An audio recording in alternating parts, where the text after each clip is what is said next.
Síðan veikist enn eitt hrossið og svo annað hross og svo annað hross.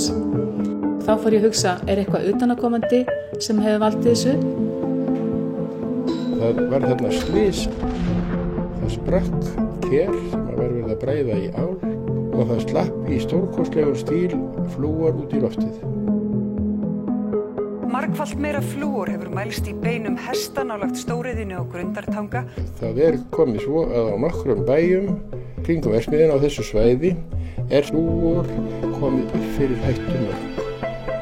Við vorum hér á beit, bara beint á móti stóriðinni í alla vetur og núna getur hann varla reisi og það sem stendur til núna er að bara fella hann. Algjörlega bara út frá því, hvar er vísbendingin flúoreitrun hérna? Ég sé hann ekki, ég finn hann ekki. Og ég skal ekki segja hvort þetta sé flúorinn eða eitthvað annað. Það er ekkert eðlilegt að dýralæknayfirvöld í landinu hunsi þetta. Svo eins og við vitum náttúrulega þá er búið að ákveða það að þetta sé mér að kenna, þessi veikindi. Og ég get ekki fyrirgefið það, sko.